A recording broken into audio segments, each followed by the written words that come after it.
Halo, selamat berjumpa kembali dengan saya Dion Altresi dalam channel saya Sudiono Masadi Godak Kadok Matok. Dalam pertemuan kita yang dulu, saya telah menjelaskan tentang sebuah catatan dari pengembara Portugis bernama Tom Pires tahun 1511 tentang Tuban yang dia saksikan adalah Tuban yang sudah mau meninggal gitu. Jadi karena pendangkalan yang hebat. Sementara faktanya Tuban itu bukan pendangkalan yang sekarang ini, tapi abrasi gitu. Dari garis pantai 65 kilo itu abrasi. Itu hipotesa pertama, alasan pertama tentang pencarian setting baru Tuban yang lama yang dimaksud Tom Pires itu. Tapi sebelum itu, sebelum saya lanjutkan dengan pembahasan yang kedua, marilah kita mensyukuri segala nikmat yang diberikan oleh Tuhan yang Maha Esa, yang Maha Kuasa, yang Maha penuh kasih sayang, sehingga kita diberikan kesehatan, kebahagiaan, kedamaian, ketentraman, ketenangan, dan kerukunan. Nah, itu yang penting, kerukunan. Pada masa sekarang ini banyak orang-orang yang tidak sabar, sehingga dia ingin memusuhi orang-orang yang berbeda dengan dia. Padahal manusia itu diberikan oleh Allah itu perbedaan itu untuk membuat indah, seperti yang saya katakan di vlog saya yang pertama dulu itu. Jadi jangan sekali-kali untuk membenci orang yang berbeda dengan kita, karena itu udah urusan Allah saja, urusan Tuhan gitu, urusan Tuhan. Jadi yang penting kita itu berbuat yang terbaik dari versi kita gitu.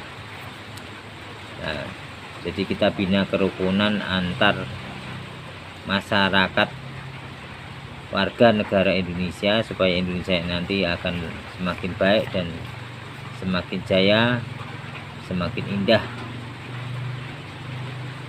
Oke teman-teman, pada pertemuan yang kedua ini saya akan membahas tentang sejarah Tuban pada tahun 1619-an. Jadi jauh setelah Tom Pires datang ke Tuban, yaitu pada masa pemerintahan Pangeran Dalem. Pangeran Dalem ini adalah Bupati Tuban yang terakhir dari Trah Ki Ageng Papringan itu. Karena setelah itu Tuban ada di wilayah kekuasaan Mataram yang dipimpin oleh Adipati Pangeran Pojok Abdurrahim. Pada tahun itu terjadi penyerangan dari Mataram. Itu Tuban mengalami kekalahan dengan jebolnya benteng Kumbakarna. Ini dalam Babat Tuban yang saya baca di kisah dari Pustaka Jawa Timuran. Kemudian beliau itu melarikan diri ke Bawean. Jadi kalau kita lihat di Google gitu, dari Tuban ke arah Bawean tuh lurus ke utara gitu. Cuman geser berapa derajat gitu. Tapi permasalahannya adalah diceritakan pada waktu itu tuh beliau itu kan istrinya orang sana gitu loh. Nah, terus kemudian dia melarikan ke sana itu ke tempat asal istrinya gitu kan, pada saat penyerangan Mataram itu. Nah, tapi di perjalanan itu istrinya meninggal. Jadi dia nggak sampai ke Bawean, dia balik lagi, dia terus menetap di Bajanegara.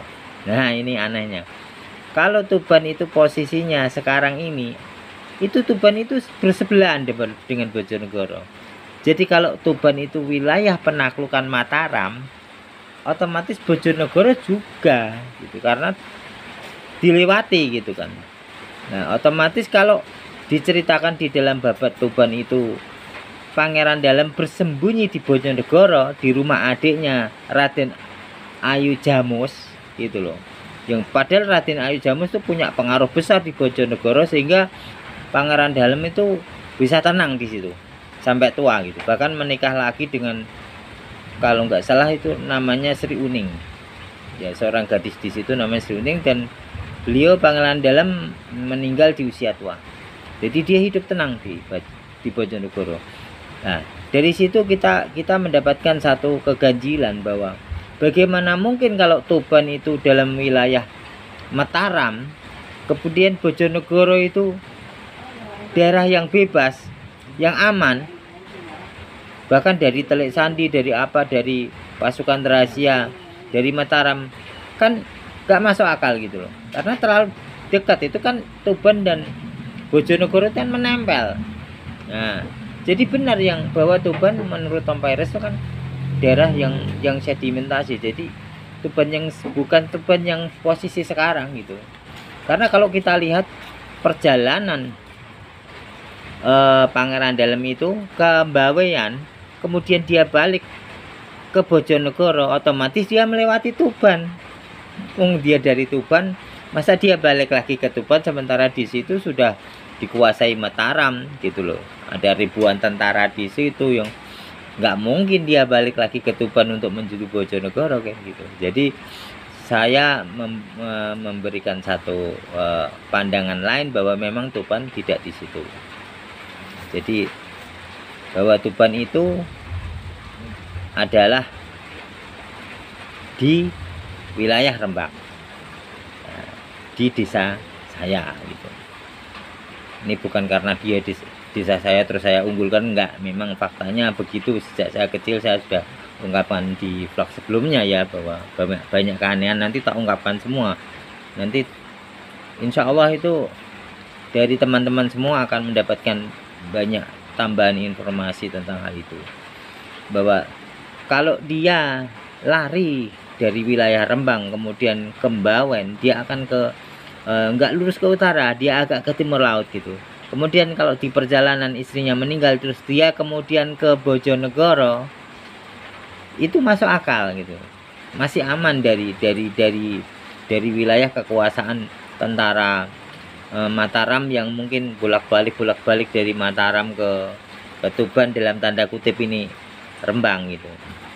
Karena otomatis jalur lewatnya itu Rembang, Blora, Cepu, Ngawi, terus ke Solo, Jogja. Jadi nggak melewati wilayah Bojonegoro. Jadi kalau beliau bersembunyi di Bojonegoro itu masuk akal sampai tua bahkan ya gitu. Karena Bojonegoro belum masuk wilayah kekuasaan Mataram. Ya itu sekilas tentang Pangeran Dalam yang diceritakan di dalam buku Babat Tuban dari versi Pustaka Jawa Timuran yang saya baca. Jadi beliau itu adalah adipati terakhir ya dari Trah Papringan, Gageng Papringan. Setelah itu akan digantikan oleh Pangeran Pojok, adipati Tuban pertama yang dari Trah Mataram, yang bernama Abdurrahim juga itu. Nah, itu nanti juga dalam itu berikutnya itu nanti saya jelaskan tentang Pangeran Pojok ini, itu yang juga ada keganjilan kan gitu dari masalah seteng itu. Jadi Pangeran Pojok ini kan ditemukan nanti meninggal di desa Pojok Watu, antaranya Blora dan Cepu itu. Oke teman-teman, itu adalah alasan kedua dari judul Tuban adalah di wilayah yang dulunya dikatakan Tom Paires adalah sebuah wilayah yang bersedimentasi yang sangat hebat. Nah, itu saya punya hipotesa adalah sebuah daerah yang dikatakan sebagai pelabuhan tambang putih itu zaman Erlangga. Nah, itu saya artikan sebagai batu-batu karang yang putih, karena di wilayah antara Muria dan Lasem itu pantainya landai, pendangkalannya luar biasa, dan banyak batu-batu karang, sehingga perahu-perahu itu kalau mau masuk harus tahu betul petanya kalau nggak mau nabrak karang. Nah, itu namanya. Jadi itu analisa saya tentang pantai Kambang Putih itu tadi. Nah, nanti ada banyak cerita-cerita lain yang Yang kalau mungkin saya ceritakan pandangan-pandangan spiritual ya banyak sekali gitu. Ya, itu bahwa di sini dulu pernah, kalau di pandangan spiritual tuh banyak kapal-kapal, bahkan ada yang bilang sampai ratusan atau ribuan gitu di daerah sini ya. Sekarang sudah banyak yang terpendam, hancur gitu. Jadi petani-petani tambak di sini tuh banyak yang ketika dia menggali tambak itu untuk memperdalam saluran itu menyentuh bangkai kapal, banyak gitu. Itu cerita-cerita seperti itu. Oke teman-teman, kita lanjutkan terus saja ya. Jadi kita nanti soalnya pembahasannya banyak. Yang seterusnya adalah alasan ketiga. Jadi alasan pertama itu adalah dari Tom Paires mengatakan sedimentasi pada tahun 1511 itu.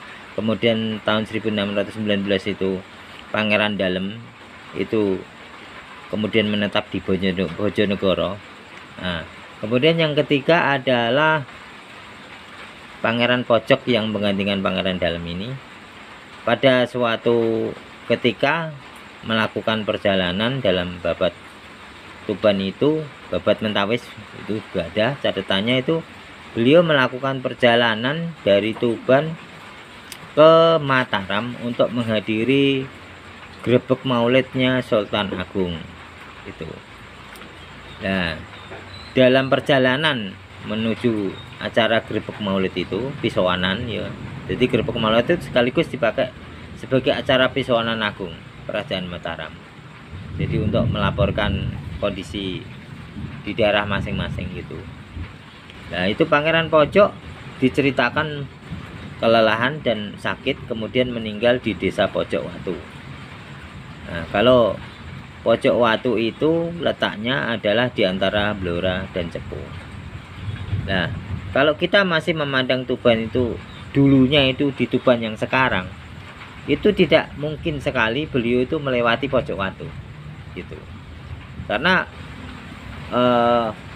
rute perjalanan dari Tuban yang sekarang ke Jogja yang sekarang ke Jogja yang dulu itu Mataram itu adalah melewati Bojonegoro, kemudian bisa langsung ke Ngawi atau bahkan ke selatan lagi gitu, baru ke Ngawi gitu, jalurnya gitu. Nah, jadi posisinya nggak mungkin ke Blora gitu kan, ini kan antara Blora dan Cepu gitu, jadi dia belok kanan. Kalau dia ada di situ, dia pasti akan mengambil jalur dari pinggir pantai, berarti ke daerah Pati, Kudus, Demak, kemudian dia baru naik ke Solotigo gitu. Jadi itu kan nggak mungkin. Untuk waktu itu juga kan jalurnya itu lebih sulit karena lebih naik tajam. Untuk sebuah kereta kuda itu kan sulit gitu.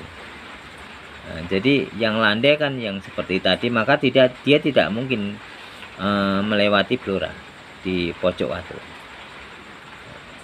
Itu saya ringkas karena pembahasannya sedikit. Jadi kenapa Pangeran Pojok Watu itu sekarang makamnya di Blora, itu diceritakan adalah dari Tuban menuju Yogyakarta yaitu Mataram dalam perjalanan menghadiri grebek maulidnya Sultan Agung, dan beliau meninggal di perjalanan dan dimakamkan di Pojok Watu Blora. Nah, kalau kita kembalikan ke tadi mana, jadi saya punya pendapat bahwa karena Tuban itu di desa saya, maka memang jalurnya di situ. Jadi dari desa saya itu Rembang ke kota Rembang gitu, kemudian ke arah Blora, Cepu, Ngawi, terus ke Mataram, Jogja. Jadi melewati itu. Jadi ketika di perjalanan Pangeran Pojok itu kemudian fisiknya melemah, mengalami sakit, kemudian dia meninggal di perjalanan, memang yang itulah jalurnya gitu, dia lewat Pojok Watu gitu.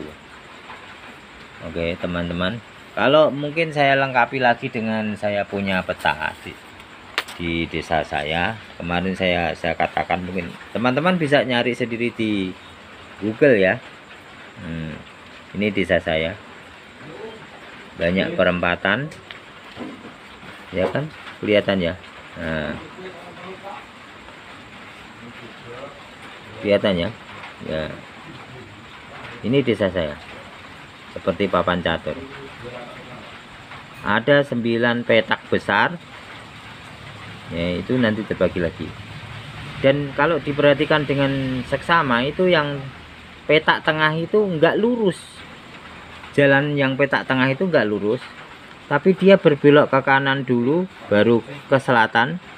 Terus kemudian pada saat perempatan mau ke selatan, dia belok ke kiri dulu, baru ke selatan.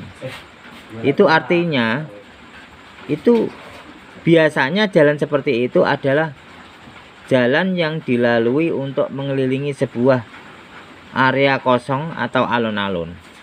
Jadi bukan, kalau perempatan biasa dia akan lurus saja kan, itu enggak. Itu belok kanan dulu baru lurus, kemudian belok kiri baru lurus. Nah itu dulunya ini sebuah alun-alun, karena orang tua saya juga mengatakan di situ waktu kecilnya itu ada ringin kembar, beringin kembar. Jadi ciri khas sebuah alun-alun itu kan, kalau kita lihat di Solo, ya kan, gitu, itu kan ada ringin kembar gitu, ada ringinnya. Nah, itu. Oke, teman-teman, kita akan tambah informasi-informasi yang lebih banyak lagi nanti. Ini menguatkan satu hipotesa saya bahwa Tuban telah mengalami perpindahan. Jadi seperti ibu kota kita mungkin akan positif di 2024 pertengahan nanti sudah pindah ke pasar itu.